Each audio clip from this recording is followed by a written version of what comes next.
साथियों नमस्कार। कृष्ण बैंक के इस भाग में हम बात करेंगे अध्याय 10 यानी एस ब्लॉक के तत्वों के संबंध में जो प्रश्न हैं उनकी चर्चा करेंगे। इसमें पहला प्रश्न है आपका, निम्न को घटती हुई अपचायक क्षमता के अनुसार व्यवस्थित कीजिए। तो इसमें जो हमें इसमें दिए गए हैं, लिथियम है, सोडियम है, Ag यानी सिल्वर है, आयोडीन है, क्लोरीन है। इनमें हम देखते हैं कि सबसे प्रबल अपचायक तत्व तो होता है लिथियम, तो इसको सबसे पहले पे रखेंगे। फिर सोडियम होता है क्योंकि ये भी क्षार धातु है। क्षार धातु में सबसे कम अपचायक होती है, लेकिन चांदी की तुलना में तो अधिक अपचायक होती है, इसलिए इसके बाद चांदी का नंबर आएगा। और इसके बाद फिर क्लोरीन और आयोडीन दोनों एक ग्रुप के हैं, तो ऊपर से नीचे आने पर अपचायक क्षमता बढ़ती है, इसलिए आयोडीन पहले आएगा, फिर इसके बाद क्लोरीन आएगा। इस तरह से ये आपका क्रम रहेगा। दूसरा प्रश्न है क्षार धातु संबंधित है। तो आपको पता है क्षार धातु एस ब्लॉक से संबंधित हैं, ये एस ब्लॉक के तत्व होते हैं। तो यहाँ पर उत्तर हो जाएगा आपका एस ब्लॉक से।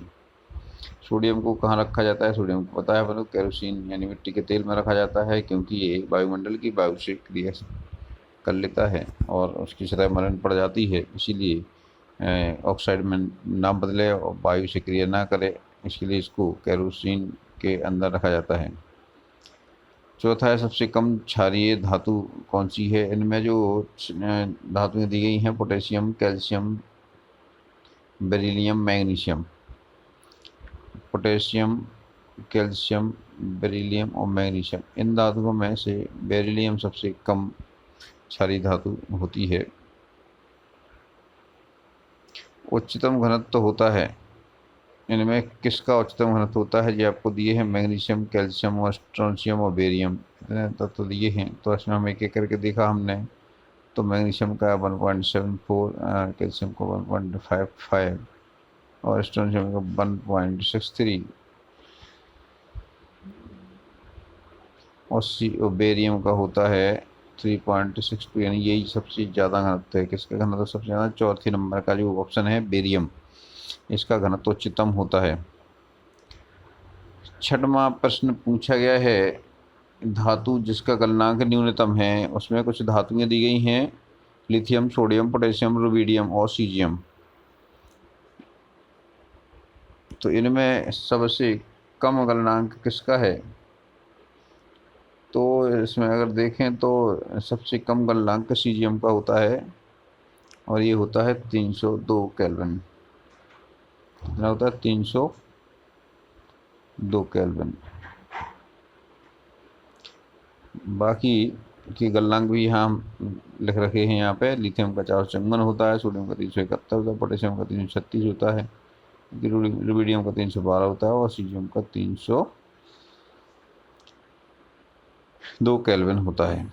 सातवां प्रश्न है, क्षारीय मृदा धातु कार्बोनेट, माने क्षारीय मृदा धातु के जो कार्बोनेट है वो ताप के प्रति सबसे अधिक स्थायी कौन सा कार्बोनेट है? तो उसमें दिए हैं magnesium carbonate, calcium carbonate, strontium carbonate और बेरियम कार्बोनेट। तो इनके स्थायित्व का क्रम इस तरह है। पहले नंबर देखें, सबसे ज़्यादा स्थायी जो है बेरियम कार्बोनेट है, क्योंकि बेरियम कार्बोनेट 1663 डिग्री से केल्विन पे अवघटित होता है, 1663 केल्विन पे। मैग्नीशियम कार्बोनेट जल्दी अवघटित हो जाता है जी, 813 पे अवघटित होता है। कैल्शियम कार्बोनेट 1173 यानी 1173 केल्विन पर अवघटित होता है, जबकि स्ट्रोंशियम कार्बोनेट 1563 केल्विन पे अवघटित होता है। यहाँ पर सबसे अधिक स्थायी कार्बोनेट के रूप में है 1663 बेरियम कार्बोनेट। अगला प्रश्न है, जल योजन ऊर्जा अधिकतम किसकी है? क्षार धातुओं में सबसे अधिकतम जल योजन ऊर्जा किसकी है? तो अधिकतम जल योजन ऊर्जा लिथियम की होती है, क्योंकि लिथियम की जो साइज है बहुत छोटी होती है। इसमें जो जल योजन ऊर्जा का जो क्रम है वो है, पहला लिथियम सबसे ज़्यादा, पे सोडियम, पे पोटेशियम, पे रुबिडियम, पे ऑक्सीजन है। इसके पीछे लिथियम का सबसे छोटा, एक तो छोटा आकार होता है उसका, इसके कारण इसकी जलयोजन ऊर्जा सबसे अधिक होती है।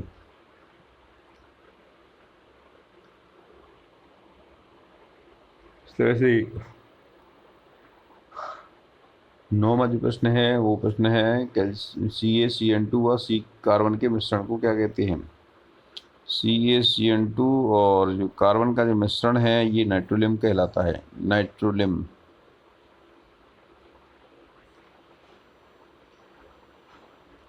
और आखिरी 10वां और आखिरी प्रश्न है, क्षारीय धातु के परमाणु क्रमांक बढ़ने के साथ साथ बढ़ता है, क्या बढ़ता है। इनमें कुछ ऑप्शन दिए हैं। क्षारीय धातुओं का कौन सा गुण परमाणु क्रमांक बढ़ने के साथ बढ़ता है। इसमें देखिए आयनन ऊर्जा है तो उल्टा होता घटती है, तो ये नहीं होगा। हाइड्रोक्साइड की जो विलेयता है ये परमाणु क्रमांक बढ़ने के साथ साथ बढ़ती जाती है, यानी जो हाइड्रोक्साइड है, लिथियम हाइड्रोक्साइड कम घुलनशील है लिथियम मैग्नीशियम हाइड्रोक्साइड, क्योंकि ये आपके क्षार जब क्षारीय प्रकृति के होते हैं और उससे नीचे जाने पर जो हाइड्रोक्साइड है उसकी प्रकृति आयनिक होती जाती है, जिससे वो जल में अधिक घुलनशील होते हैं। इसके अलावा जो और ऑप्शन दिए हैं वो वही हैं। ऋणवत्ता ये भी बढ़ती है, सल्फेट की विलेयता ये भी बहुत सल्फेट की विलेयता घटती है, और आपका ऋणवत्ता भी घटती है। अर्थात बढ़ने वाली केवल प्रकृति एक ही है, जो हाइड्रोक्साइड की विलेयता है वही बढ़ती है, बाकी जो 3 ऑप्शन दिए हैं वो सब घटते हैं। इस तरह से ये आपके 10 प्रश्न ऑब्जेक्टिव हो गए। इसके बाद आएंगे आपके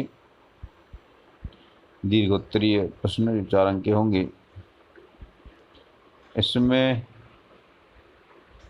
जो पहला प्रश्न है वो है क्षार धातुओं के सामान्य भौतिक व रासायनिक गुण लिखिए। जैसा कि आप जानते हैं क्षार धातुएं जिनके बाह्यतम कक्ष में केवल एक इलेक्ट्रॉन होता है आसानी से इलेक्ट्रॉन त्याग कर धनायन बनाती हैं तथा ये प्रबल अपचायक और धात्विक गुण दर्शाती हैं। इसका कारण इनकी आयनन एंथैल्पी का मान भी बहुत कम होना होता है। समूह में ऊपर से नीचे यानी लिथियम से फ्रांसियम तक जाने में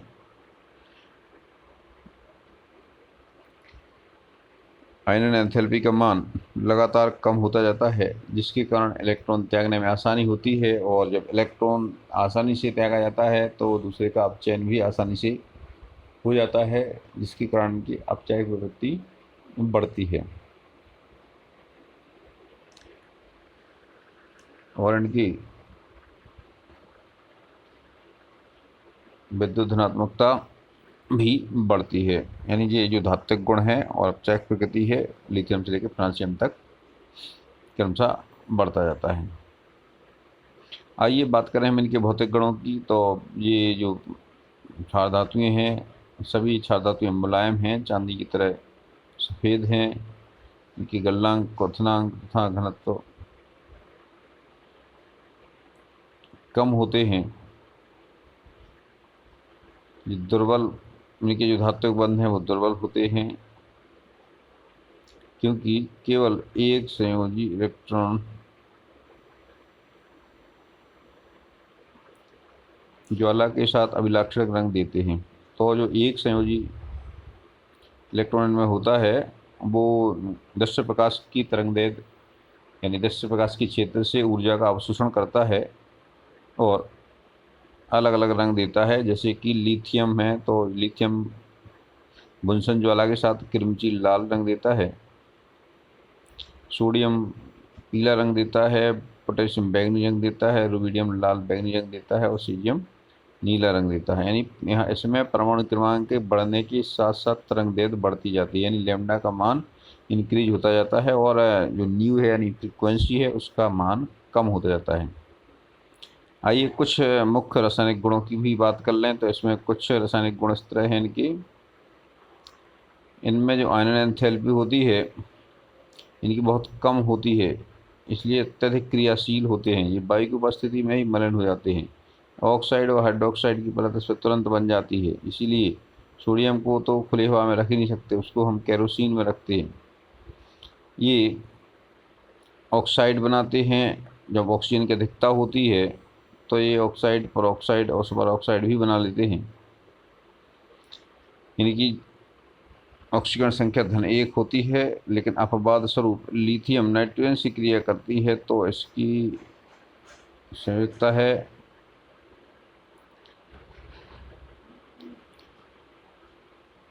माने ये जो अकेले लिथियम है जो कि नाइट्रोजन से क्रिया करती है और ये लिथियम नाइट्राइड बनाती है।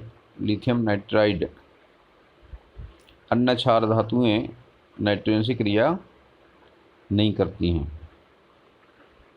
ये जो क्षार धातुएं हैं वो जल से क्रिया करके हाइड्रोक्साइड बनाती हैं और ये क्षार धातुएं हाइड्रोजन से क्रिया करके हाइड्राइड बनाती हैं। इनमें लगभग 673 केल्विन का हाइड्रोजन से क्रिया कराने पर ये हाइड्राइड देती हैं, लेकिन लिथियम के लिए ये ताप थोड़ा ज़्यादा है। ये जो क्षार धातुएं हैं हैलोजन से क्रिया करके हेलाइड देती हैं और हेलाइड के साथ अत्यधिक बंधुता है इनकी। हैलोजन आसानी से क्रिया करके हेलाइड बनाती हैं। MX प्रकार के हेलाइड बनाती हैं क्योंकि हैलोजन की संयुक्ता भी ऋण 1 होती है और उसकी धन 1 होती है। स्थिर विद्युत आकर्षण ये जुड़ जाते हैं। इस तरह से इनके आयनिक हैलाइड बनते हैं। ये प्रबल अपचायक हैं। लिथियम प्रबलतम अपचायक है और क्षार धातु में सोडियम दुर्बलतम अपचायक है। लिथियम का आकार बहुत छोटा होता है, इसीलिए ये प्रबल अपचायक है।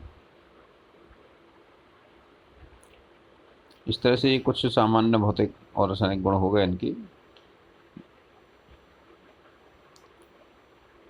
अब हम अगला प्रश्न देखें। अगला प्रश्न यह है कि लिथियम किस प्रकार मैग्नीशियम से रासायनिक गुणों में समानताएं प्रदर्शित करता है। ये लिथियम और मैग्नीशियम का विकर्ण संबंध कहलाता है। लिथियम दूसरी आवर्त में है और मैग्नीशियम तीसरी आवर्त में है।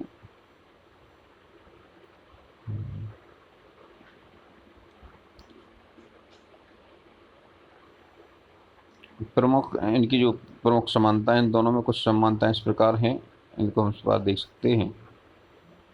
पहला देखें आप, लिथियम और मैग्नीशियम ये दोनों जल के साथ धीमी गति से क्रिया करते हैं, जैसे बाकी जो शेष क्षार धातुएं हैं वो बहुत तेज़ी से क्रिया करती हैं। लेकिन लिथियम और मैग्नीशियम के ऑक्साइड्स बनते हैं ये जल में बहुत कम घुलनशील हैं, जबकि अन्य क्षार धातुओं के ऑक्साइड्स जल में अत्यधिक शीघ्रता से घुल करके और हाइड्रोक्साइड देते हैं, जबकि लिथियम और मैग्नीशियम के ऑक्साइड कम घुलनशील हैं और इनके हाइड्रोक्साइड भी कम घुलनशील हैं।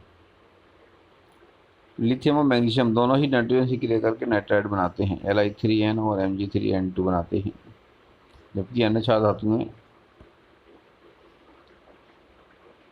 नाइट्रोजन से क्रिया नहीं करती। लिथियम ऑक्साइड और मैग्नीशियम ऑक्साइड अधिक ऑक्सीजन की उपस्थिति में भी सुपर ऑक्साइड नहीं बनाती, जबकि अन्य जो क्षार धातुएं हैं वो ऑक्सीजन के अधिक्य में सुपर ऑक्साइड बना देती हैं। इनके कार्बोनेट भी सरलता से अपघटित होकर के कार्बन डाइऑक्साइड और बाइकार्बोनेट नहीं बनाते, जबकि अन्य जैसे सोडियम है पोटेशियम है तो इनके जो कार्बोनेट हैं बाइकार्बोनेट में टूटते हैं और कार्बन डाइऑक्साइड व ऑक्साइड बनाते हैं। इस तरह से ये लिथियम और मैग्नीशियम बहुत सारे गुणों में आपस में समानता रखते हैं, किंतु ये अपने वर्ग के तत्वों से भिन्नता रखते हैं। जैसे एक और गुण ले लें, लिथियम क्लोराइड और मैग्नीशियम क्लोराइड सहसंयोजक प्रकृति के होते हैं और ये एथेनॉल में आसानी से घुल जाते हैं, जबकि अन्य जो क्लोराइड हैं सोडियम क्लोराइड है पोटेशियम क्लोराइड है आयनिक प्रवृत्ति के होते हैं और ये कार्बनिक विलायकों में घुलनशील नहीं होते हैं। एक गुण और है, लिथियम क्लोराइड और मैग्नीशियम क्लोराइड दोनों प्रस्वेद्य होते हैं। यानी प्रस्वेद्य का मतलब है ये वातावरण से क्रिस्टलन जल लेते हैं और ये हाइड्रेटेड लवण बनाते हैं, खुद क्रिस्टलीकृत हो जाते हैं। इस तरह से ये कुछ गुण हैं जिनके आधार पर हम ये कह सकते हैं कि लिथियम और मैग्नीशियम एक दूसरे में समानता प्रदर्शित करते हैं और ये अपने गुणों अपने वर्ग के तत्वों से भिन्नता प्रदर्शित करते हैं। अब अगला प्रश्न देखिए, इसमें अगला प्रश्न दिया है तीसरा, प्रकाश विद्युत सेल में लिथियम के स्थान पर पोटेशियम एवं सीजियम का उपयोग क्यों किया जाता है। तो जैसा कि आप जानते हैं, प्रकाश विद्युत सेल में प्रकाश की ऊर्जा से इलेक्ट्रॉन को उत्तेजित करके उत्सर्जित किया जाता है और उससे विद्युत धारा प्राप्त की जाती है। तो ऐसे में वह पदार्थ ज़्यादा उपयुक्त होगा जिसकी आयन एंथैल्पी न्यूनतम होगी, जिससे उससे शीघ्र इलेक्ट्रॉन उत्सर्जित होगा। यहाँ पर जो 3 तत्व दिए हैं, लिथियम, पोटेशियम और सीजियम। लिथियम की जो आयनन ऊर्जा होती है वो होती है लगभग 520 किलो जूल प्रति मोल। पोटेशियम की आयनन ऊर्जा होती है 419 किलो जूल प्रति मोल, जबकि सीजियम की आयनन ऊर्जा होती है 376 किलो जूल प्रति मोल। तो ये जो आयनन एंथैल्पी है, इनकी तुलना करने पे हम पाते हैं कि जो लिथियम है इसकी आयनन एंथैल्पी सर्वाधिक है, 520 किलो जूल प्रति मोल है। इसके स्थान पे यदि पोटेशियम और सीजियम का प्रयोग करें जिनकी आयनन एंथैल्पी अपेक्षाकृत कम है, तो शीघ्रता से इलेक्ट्रॉन निर्मुक्त किए जा सकेंगे। इस तरह से प्रकाश विद्युत सेल में लिथियम की जगह पे सीजियम या पोटेशियम का उपयोग किया जाता है। अगला प्रश्न है, चौथा प्रश्न है, जब एक क्षार धातु को द्रव अमोनिया में घोलते हैं तो विलयन विभिन्न रंग प्राप्त कर सकता है, इसे रंग परिवर्तन का कारण बताइए। देखिए, क्षार धातु को जब द्रव अमोनिया में घोलते हैं तो विलयन का रंग नीला हो जाता है।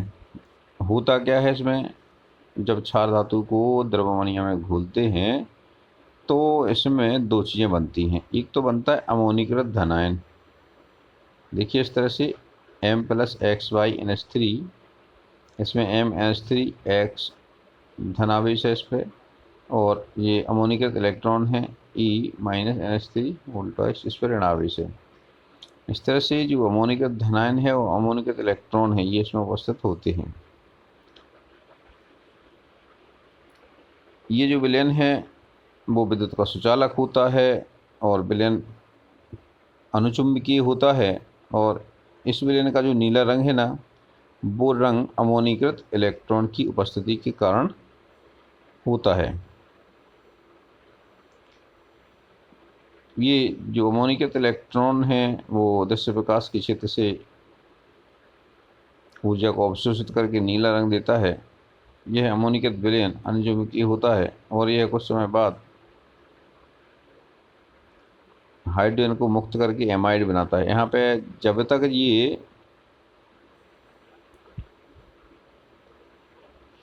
अमोनीकृत इलेक्ट्रॉन अलग रहता है तब तक तो ये नीला रंग देता है।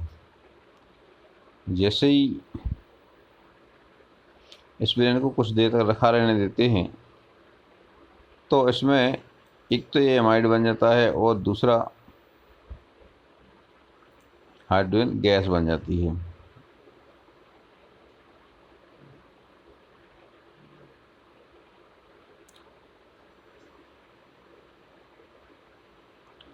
अब इसके बाद हम इसको जब थोड़ी देर तक के रखते हैं, यानी हम इसको और अधिक सांद्र विलयन कर देते हैं, यानी अमोनिया और अधिक घोल देते हैं इसमें, यानी तुलनात्मक रूप से अमोनिया ज़्यादा रहती है,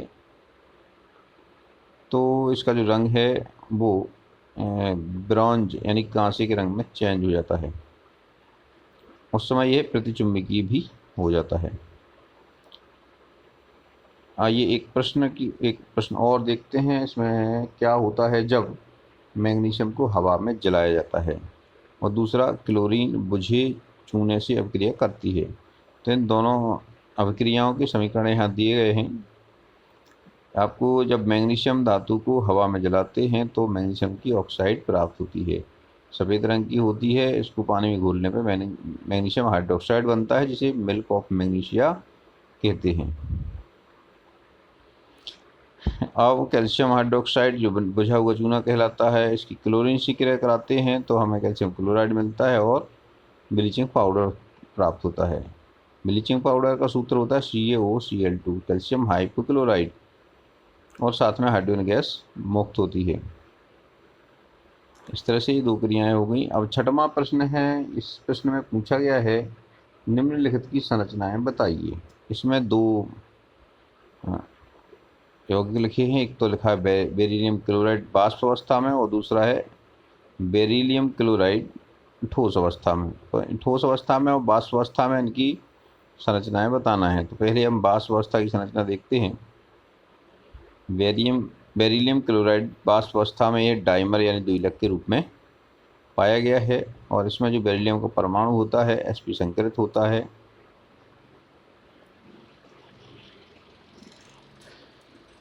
इसकी संरचना यहाँ पर इस प्रकार हम देख सकते हैं। जो बेरिलियम है, देखिए दो क्लोरीन से जुड़ा है, एक क्लोरीन से सहसंयोजक बंधनधर बना है और दूसरा सहसंयोजक बंधनधर बना है। लेकिन जैसा कि आप जानते हैं बेरिलियम की बाह्यतम कक्ष में आपके दो इलेक्ट्रॉन हैं और दो सहसंयोजक बंध से इसमें कुल 4 इलेक्ट्रॉन हो जाएंगे, फिर भी इलेक्ट्रॉन न्यून ही रहेगा। इसलिए ये इलेक्ट्रॉन न्यून होने के कारण जो दूसरे जो बेरिलियम क्लोराइड है उसके जो क्लोरीन परमाणु के पास जो लोन पेयर्स होते हैं वो लोन पेयर्स को ग्रहण कर लेता है और एक और बंध यहाँ बन जाता है। इस तरह से एक क्लोरीन माने एक अणु की क्लोरीन दूसरे परमाणु के माने दूसरे अणु के बेरिलियम से जुड़ जाता है। इस तरह से ये डाइमर बन जाता है यानी द्विलक बन जाता है और ये भी 1000 केल्विन पर अपघटित होकर के मोनोमर देता है। यानी ये 1000 केल्विन के नीचे तो डाइमर के रूप में रहता है और 1000 केल्विन के ऊपर ये सिंगल यानी एकलक के रूप में रहता है। ये इसका जो डाइमर बनना एक इसका कारण क्या है, इसके पीछे एक कारण है कि क्योंकि बेरिलियम इलेक्ट्रॉन न्यून यौगिक होता है और इसका अष्टक पूर्ण नहीं होता है, इसीलिए ये इस तरह से लोन पेयर युक्त क्लोरीन परमाणु से जुड़ जाता है। और ठोस अवस्था में ये बहुलक के रूप में पाया जाता है और इसमें जो बेरिलियम है वो sp3 संकरित होती है। एक बेरिलियम 4 क्लोरीन से जुड़ा हुआ होता है। यद्यपि इसका जो कोण है वो समचतुष्फलक के कोण 109.5 डिग्री से काफ़ी कम होता है, यानी ये 98 डिग्री होता है।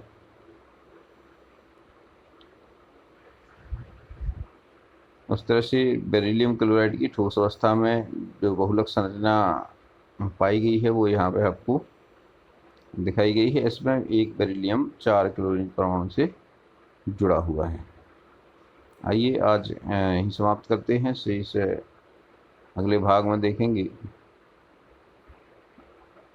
और बहुत महत्वपूर्ण ये प्रश्न है, इसीलिए आप लोग इसको इनको ध्यान से देखिएगा।